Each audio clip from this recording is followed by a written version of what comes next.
इसी बीच एक बार बात कर लेते हैं ईटीएफ्स की, क्योंकि जैसा कि मैंने कहा इस साल ईटीएफ्स का बहुत बोलबाला रहा, चाहे गोल्ड ईटीएफ हो या फिर सिल्वर ईटीएफ हो। एक बार नजर डालते हैं ईटीएफ्स ने किस तरीके के रिटर्न अपने निवेशकों को दिए हैं। सबसे पहले गोल्ड ईटीएफ में एक साल का रिटर्न देखते हैं कैसा रहा है।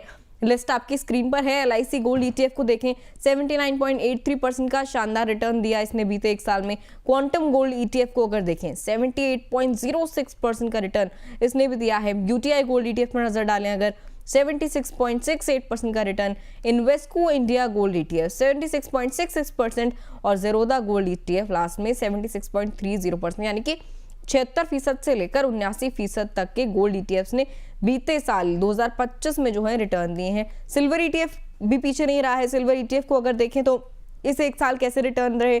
एसबीआई सिल्वर ईटीएफ को सबसे पहले देखें तो देखिए 157.81% का कमाल का रिटर्न इसने दिया। एक्सिस सिल्वर ईटीएफ को देखें 156.03% का रिटर्न इसने दिया। आदित्य बिरला सिल्वर ईटीएफ पर अगर नजर डालें 152.70% के return. ICICI prudential silver ETF को देखें 152.06% और निपॉन सिल्वर ईटीएफ को आखिर में अगर देखें तो 151.68% के रिटर्न, यानी कि 151 से 157% तक के कमाल के रिटर्न इसने भी दिए हैं।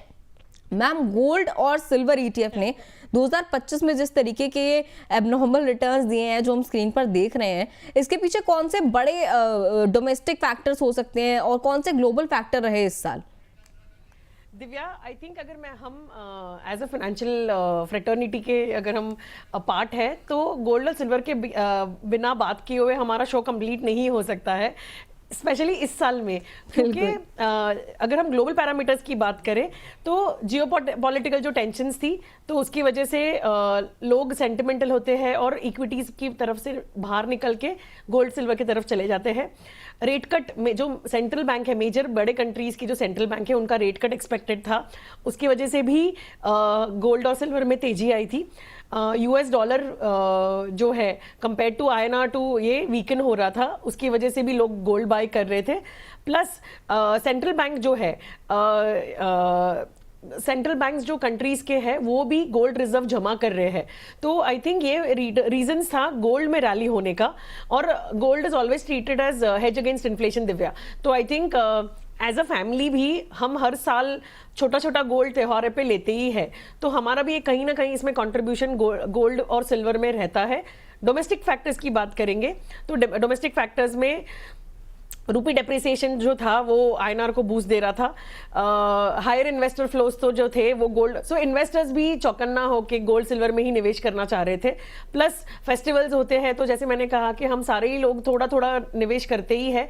और because of education, financial literacy, बहुत सारा इन्वेस्टर्स अभी म्यूचुअल फंड्स और ईटीएफ के रूट के थ्रू ये प्रेशियस स्टोन्स, प्रेशियस मेटल्स में इन्वेस्ट करना चाहते हैं। तो आई थिंक ये अगर हम एक शॉर्ट में बताएंगे आपको कि macro uncertainty, rate cut expectation और करेंसी इफेक्ट की वजह से गोल्ड और सिल्वर में रैली आई थी।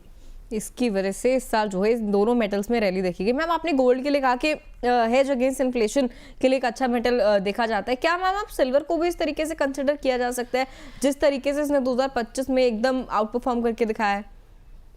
दिव्या, 2 साल पहले की अगर हम बात करेंगे ना तो कोई अगर एक नॉर्मल कॉफी कॉन्वर्सेशन टेबल पे भी सिल्वर की बात कभी नहीं होती थी, राइट? ये बिकॉज रैली आने लगी तो हर कोई चाहता है कि मैं वो ट्रेन मिस ना करूं और मुझे निवेश करना है।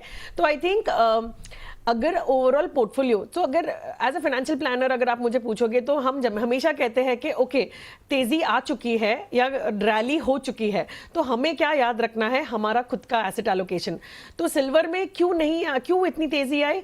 एक तो ग्लोबल फैक्टर्स है, प्लस जो ईवी में डिमांड आती है उसकी वजह से। दूसरी बात जो मैन्युफैक्चरिंग में है उसमें भी और फार्मास्यूटिकल्स में भी सिल्वर का यूज होता है, तो वहां पर भी डिमांड बढ़ रही है। सो मैं कोई डेटा पढ़ रही थी जहां पर बताया जा रहा था कि सैमसंग ने यूएस में सिर्फ ईवी के लिए कितनी तो फैक्ट्री सेटअप की है।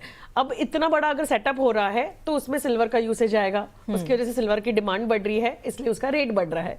तो ये एक विक्शियस सर्कल है जहां पर है। लेकिन हमें एज अ इन्वेस्टर क्या करना चाहिए अगर आप मुझे पूछोगे तो एसेट एलोकेशन मेंटेन करना है।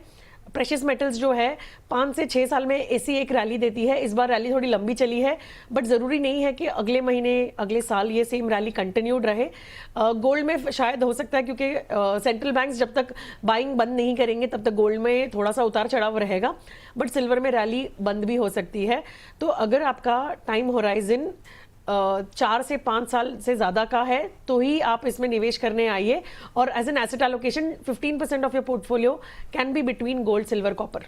15% जो है आपका पोर्टफोलियो वो गोल्ड, सिल्वर, कॉपर में हो सकता है। मैम वैसे 2025 को ETF ड्रिवन साल कह सकते हैं, क्योंकि ETF के बहुत ही कमाल के रिटर्न रहे और बेहद ही शानदार रिटर्न, अगर हम देखें इक्विटी फंड्स को, उसको भी बीट करता हुआ नजर आया है। सो दिव्या, हमें एज एजुकेशनर्स या हम जो ये शो करते हैं, हमें सबको एक दूसरे को पैट करना चाहिए कि हमने एजुकेशन कर करके सबको कहा है कि फिजिकल मत खरीदिए, डिजिटल खरीदिए, तो म्यूचुअल फंड या ETF के रूट के थ्रू आइए। तो आई थिंक ये एक बेहतरीन प्लेटफॉर्म भी रहा है जहां पर हमने लोगों को एजुकेट करके निवेशकों को फिजिकल से डिजिटल फॉर्मेट में लेके आए हैं, इसलिए हमने ये तेजी भी देखी है फंड्स में।